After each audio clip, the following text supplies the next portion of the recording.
Taste the Daily. Tenkasi மாவட்டம் கடையநல்லூரில் காச நோயால் உயிரிழந்த பெண்ணின் உடலை வழங்க மறுத்த அரசு மருத்துவமனையை கண்டித்து அவரது உறவினர்கள் சாலை மறியலில் ஈடுபட்டனர். மேலக்கடை பகுதியைச் சேர்ந்த முருகன் என்பவரது மனைவி மஞ்சுளா காச நோய்க்கு சிகிச்சை பெற்று வந்த நிலையில் திடீரென உடல்நலக்குறைவு ஏற்பட்டதைத் தொடர்ந்து கடையநல்லூர் அரசு மருத்துவமனைக்கு அவரது உறவினர்கள் அழைத்துச் சென்றுள்ளனர். அங்கு பரிசோதித்த மருத்துவர்கள் மஞ்சுளா இறந்துவிட்டதாக கூறியதுடன் பிரேத பரிசோதனை செய்த பின்னரே உடலை வழங்குவோம் என கூறி அலைக்கழித்துள்ளனர். இதனால் ஆத்திரமடைந்த மஞ்சுளாவின் உறவினர்கள் கடையநல்லூர் தேசிய நெடுஞ்சாலையில் திடீரென சாலை மறியலில் ஈடுபட்டனர். நிர்வாகத்திறனற்ற ஸ்டாலின் ஆட்சியில் அரசு மருத்துவர்கள் அலட்சியமாக செயல்படுவதாக பொதுமக்கள் குற்றம் சாட்டியுள்ளனர். திருவண்ணாமலை மாவட்டம் ஆரணி அருகே மின்சாரம் தாக்கி 9 வயது சிறுவன் உயிரிழந்த சம்பவம் சோகத்தை ஏற்படுத்தியுள்ளது. அரியாத்தூர் கிராமத்தில் ராமலிங்கம் என்பவரது மகன் பவித்ரன் வீட்டின் வெளியே இருந்த எர்த் கம்பியை தொட்டதில் மின்சாரம் தாக்கி பரிதாபமாக உயிரிழந்தார்.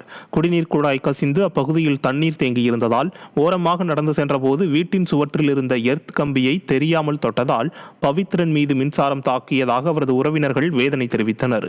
குடிநீர் குழாயில் தண்ணீர் கசிந்து வருவது குறித்து பலமுறை புகார் தெரிவித்தும் அதிகாரிகள் சீரமைக்காததால் மின்சாரம் தாக்கி சிறுவன் பரிதாபமாக உயிரிழந்ததாக பொதுமக்கள் குற்றம் சாட்டியுள்ளனர்.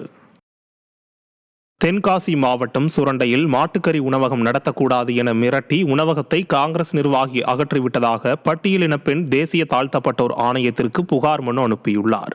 முத்துச்செல்வி என்பவர் சாலையோரம் உணவகம் நடத்தி வந்த நிலையில் மாட்டுக்கறி விற்பனை செய்வதற்கு திமுகவின் கூட்டணி கட்சியான காங்கிரஸ் சட்டமன்ற உறுப்பினர் பழனி நாடாரின் தூண்டுதலின் பேரில் அவரது மகனும் சுரண்டை நகர்மன்ற காங்கிரஸ் தலைவருமான வள்ளி முருகனும் எதிர்ப்பு தெரிவித்ததாக புகார் தெரிவித்துள்ளார்.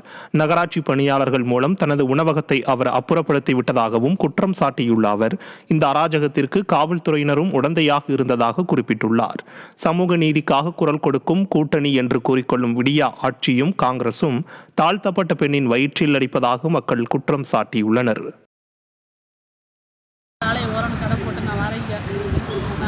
ஒரு தள்ளுவண்டி போட்டு தையா நான் வியாபாரம் பார்த்துட்டு இருந்தேன். எல்லாம் சமைச்சு இப்படி நான் மாட்டுக்கறி எல்லாம் நான் வச்சு வியாபாரம் தள்ளுவண்டியில் வச்சு வியாபாரம் பார்க்கணும்னு பழனி நாடார் மகன் எம்எல்ஏ மகன் அவரோட மகன் வள்ளி முருகன் அவர்கள் என்னைய நாள் என்னைய நீ இப்படி மாட்டுக்கறி வச்சு நீ என்ன வியாபாரம் பார்ப்ப வைப்ப, நாங்கள் அது தெய்வமாக கும்பிடுதோம், நீ விற்கக்கூடாது, கடையை இந்த லெக்கில் நீ போடக்கூடாது, நாளைக்கு நான் கடையை பிரிச்சிருவோம் பாரு அப்படின்னு சொல்லி